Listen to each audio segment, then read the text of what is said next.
قرآن پاک میں زیتون کے تیل کا جگہ جگہ ذکر ہے، اور یہ اب میڈیکل سائنس نے ثابت کیا ہے کہ سب سے اچھا جو آئل ہے جو ہارٹ کے لیے بھی اور جسم کے لیے وہ زیتون کا تیل ہے۔ اب زیتون کا تیل جو ہے اس کا ایک بوائلنگ پوائنٹ ہوتا ہے جو کہ ہر تیل کا ڈیفرنٹ ہوتا ہے، جس کا مطلب یہ ہے کہ اس کو ہم بہت زیادہ گرم نہیں کر سکتے یا اس کو بہت زیادہ اس میں چیزیں پکا نہیں سکتے، کیونکہ وہ ڈی نیچر ہو جاتا ہے اور اس کی جو افادیت ہے وہ کم رہ جاتی ہے۔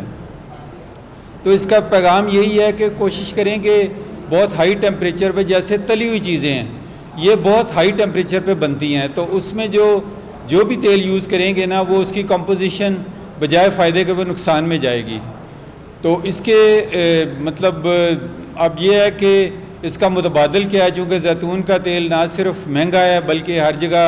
اس کی ہے بھی نہیں، اویلیبل بھی نہیں ہے۔ خوش قسمتی سے اب پاکستان میں کلر کہار اور کچھ علاقوں میں اس کی کاشت کافی شدت سے ہو رہی ہے، اور امید ہے کہ اب یہ سستا ہو جائے گا۔ تو عام گھر میں کھانے پینے کے لیے آپ کوئی بھی ویجیٹیبل آئل استعمال کر سکتے ہیں، بناسپتی گھی بالکل استعمال نہیں کرنا، اور اس پہ ہم نے فوڈ ہیلتھ اتھارٹی کے تعاون سے اس پہ پابندی لگائی کیونکہ وہ نہایت نقصان دہ چیز تھی۔ اور اس کے علاوہ دیکھیں جو موٹی موٹی چیز ہے کہ ڈبوں میں جو بھی چیزیں بند بازار میں ملتی ہیں وہ کسی نہ کسی حد تک نقصان دہ ہے، چاہے وہ تیل ہے، چاہے وہ شربت ہے، چاہے وہ بوتل ہے، تو جو بھی چیز آپ کو تازہ مل سکتی ہے وہ بہتر ہے۔ تو اب اگر مکھن یا گھی کا کہا جائے تو وہ بہت کم مقدار میں شاید اتنا نقصان دہ نہ ہو، بجائے اس کے کہ آپ اگر اس کا مقابلہ کریں خدا نہ خواستہ کسی مضر صحت آئل کے ساتھ، کیونکہ کئی ہمیں رپورٹس ملی کہ جس چیز سے گھی بناتے ہیں وہ انڈسٹریل آئل ہے اور وہ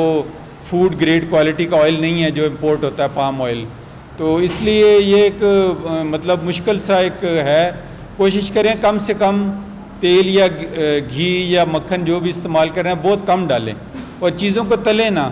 اگر آپ پرانے آج سے 50-60 سال پہلے چلے جائیں، ہم تو اس چونکہ زمانے میں گزرے ہوئے ہیں، تو وہ بہت معمولی سا ڈال کے اور ہانڈی میں سلو کوکنگ کرتے تھے، جو کہ سب سے اچھا اور یعنی کہ قوت بخش طریقہ ہے پکانے کا۔ بدقسمتی سے وہ پریشر کوکر کے آنے سے اور تلنے سے وہ طریقہ پکنے کا ختم ہو گیا، اور خواتین بھی شاید اتنا ٹائم نہیں دے رہی اس کو، کیونکہ وہ سلو کوکنگ کا پروسیس تھا، اس میں جو کھانے کی افادیت تھی وہ برقرار رہتی تھی۔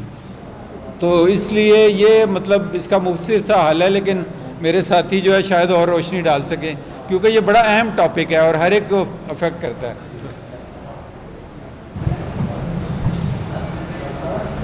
جی بالکل آپ نے درست فرمایا۔ اس میں ایک چیز آپ ضرور نوٹ کیجیے گا،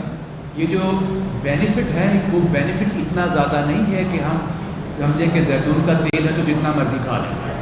سو اگر آپ اس کی تعداد 20 سے 25% زیادہ کر دیں گے تو وہ اتنا ہی ہارمفل ہو جائے گا۔ سو دیکھنے والی بات یہ ہے کہ آپ کی فزیکل ایکٹیویٹی سارے دن میں کتنی ہے، اور آپ کی دن میں آپ کی کیلریز کی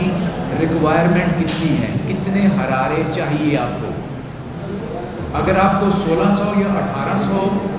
کیلری جسے ہم کہتے ہیں اس قسم کی ڈائٹ چاہیے، تو اس میں سے آپ نے 3 پورشن کرنے ہیں۔ کتنا آپ فیٹ لے سکتے ہیں، کتنا کاربوہائیڈریٹ لے سکتے ہیں، ٹھیک ہے جی، اور کتنا پروٹین لے سکتے ہیں۔ جو حصہ فیٹ کا آتا ہے اس میں سے انسیچوریٹڈ فیٹ جیسے کہ ندیم صاحب نے بتایا وہ پریفریبل ہے، جیسے زیتون کا تیل،